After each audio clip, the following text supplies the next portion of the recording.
Entre hauts plateaux et cascades stupéfiantes, l'Islande est un pays mystérieux et merveilleux qui intrigue à bien des égards.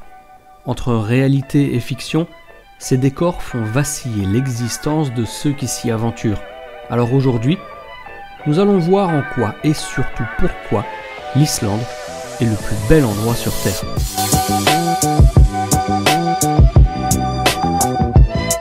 Arriver en Islande, c'est des fois être accueilli par la pluie et ne pas trop savoir où l'on est.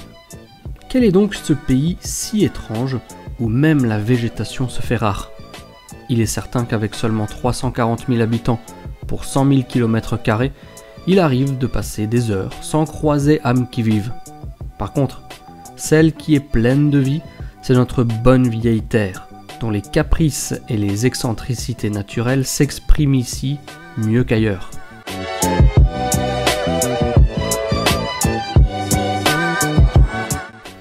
Sous nos pieds, des milliers de degrés qui parviennent jusqu'à nous en offrant cette odeur unique de soufre.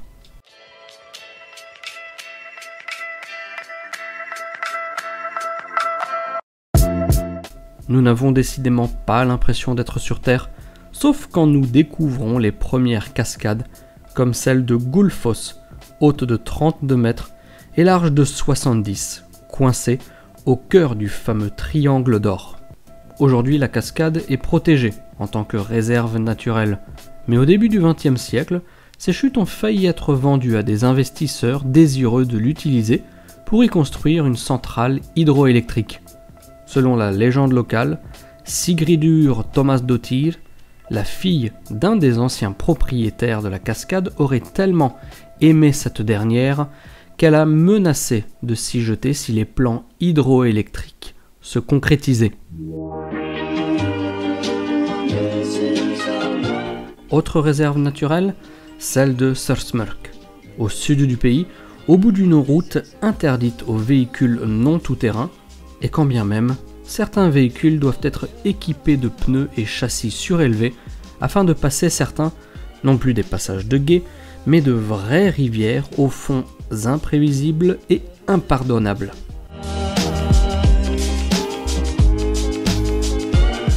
Þórsmörk, c'est une arrivée qui nous oblige à nous arrêter fréquemment. Non pas par contrainte, mais bien par envie, face au décor qui se dresse entre verdure et sable volcanique, sans oublier d'incroyables surprises de la faune locale.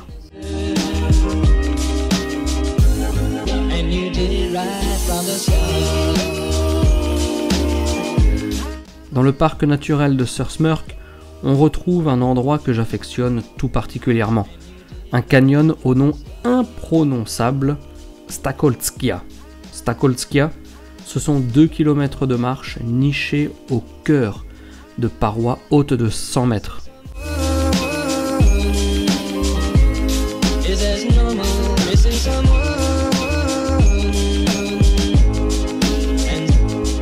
La marche en elle-même est une expérience formidable dont la conclusion l'est tout autant. Alors que l'on penserait que les reliefs se referment sur eux, mettant un terme à cette expérience une fois les chaussures retirées, nous passons une rivière permettant d'accéder à une cascade si bien cachée qu'il est presque difficile de la filmer.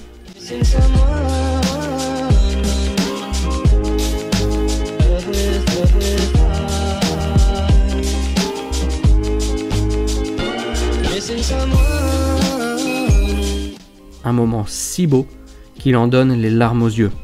Pas étonnant que des scènes de Game of Thrones y aient été tournées.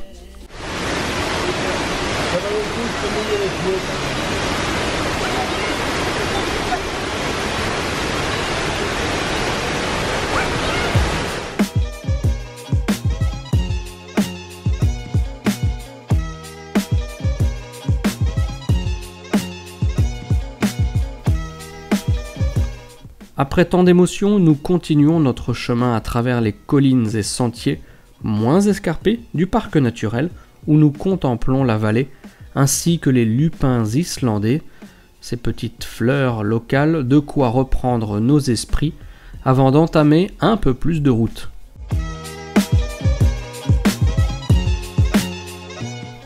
Même sous la pluie, Rouler en 4x4 en Islande est une expérience hors norme. Attention cependant, seuls les conducteurs aguerris et raisonnables sauront déjouer les embûches que constituent les passages de gués et rivières du pays, qui malgré leurs menues apparences ne sont jamais des étapes anodines d'un périple dans les hautes terres d'Islande.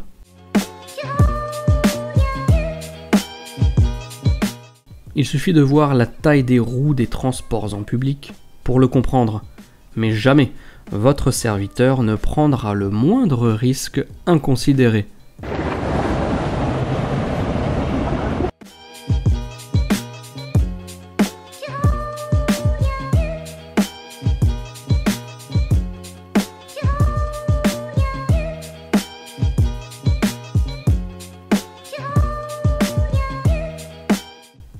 En faisant chemin inverse, nous nous éloignons temporairement d'une nature difficilement accessible pour nous rapprocher d'une cascade emblématique du pays, Seljalandsfoss.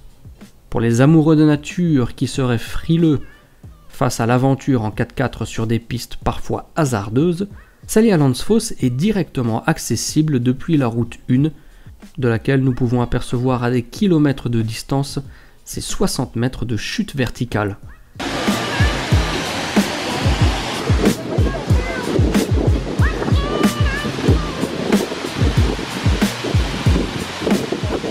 Cette cascade est une des rares du pays derrière laquelle il est possible d'aller marcher.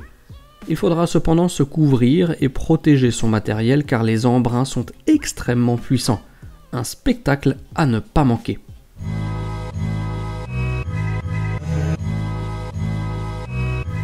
La route nous tire vers l'est, en passant saluer les êtres de la nature qui nous observent au loin et nous débarque au milieu de nulle part, au sud de Kirkjubeyjarklaustur, dans une petite péninsule pleine de champs de lave recouverts de mousse, péninsule appelée Eldraun.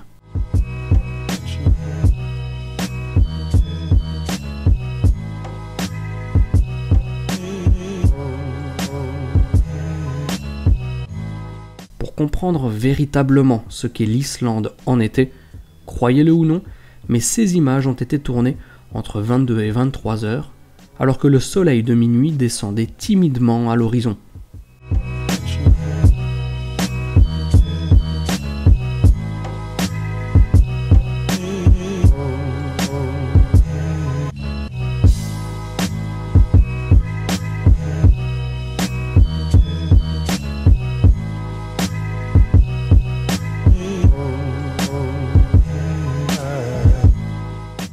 Le lendemain, nous reprenons une route toujours bordée de champs de lave qui seront quasi instantanément remplacés par des dizaines de kilomètres carrés de lupins à perte de vue.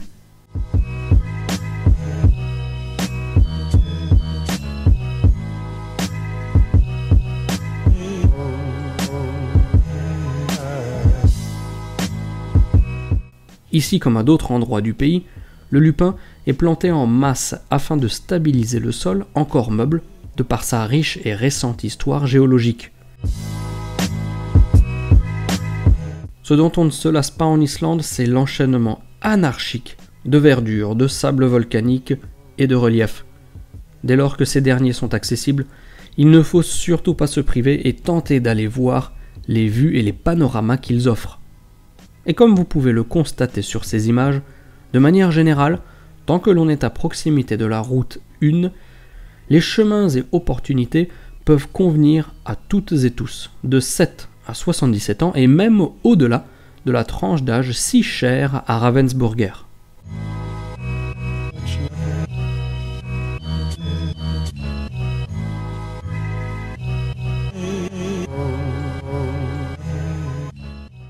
Lorsque l'on dit terre de feu et de glace, il nous en faudrait un peu de la glace depuis le début de ce périple, non, vous ne pensez pas? Après être repassé par Vik et en route vers l'ouest, nous ferons une halte au glacier Soleimajøkull, un glacier duquel on peut s'approcher.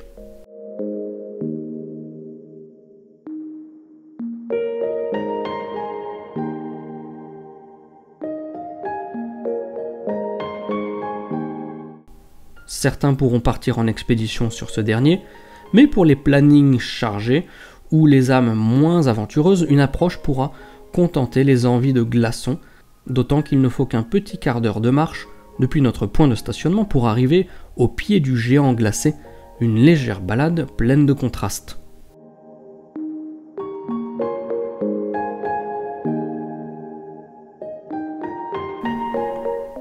Mais maintenant que nous avons vu tout ceci, dans l'extrémité sud du pays, est venu le temps de passer aux choses sérieuses. Les vraies hautes terres d'Islande, les vraies pistes, les vrais décors stupéfiants. En gros, les caractéristiques de la route vers Landmannalaugar. Comme toute bonne chose vient à point à qui sait attendre, et tel un vrai drame hollywoodien, nous commençons en douceur sur cette route qui pourtant nous transporte sur une autre planète. Certains penseront être sur Mars, d'autres sur la Lune. Dans tous les cas, nous ne sommes pas sûrs de savoir où nous sommes tombés.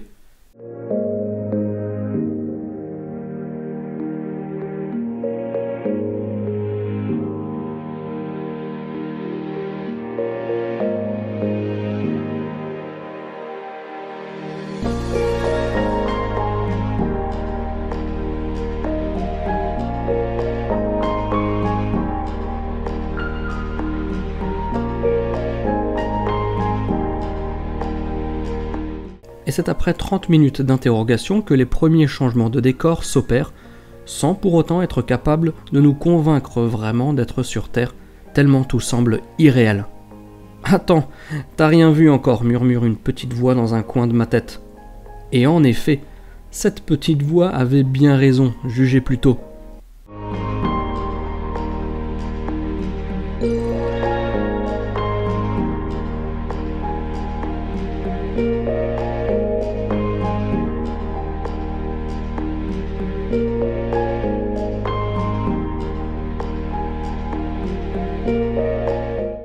On ne peut pas décemment rester feutré dans le gros 4x4 qui nous emmène ici.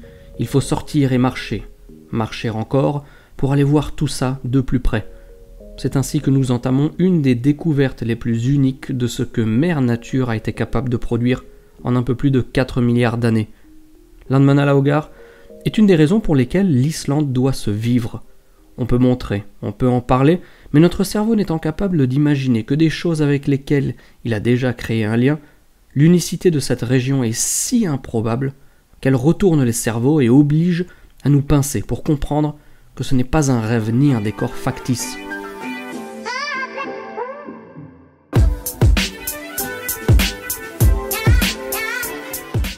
Armés de patience et de pause qui s'imposent, nous prenons peu à peu de la hauteur sur les crêtes d'une des montagnes, donnant plutôt l'impression d'être face à des aquarelles.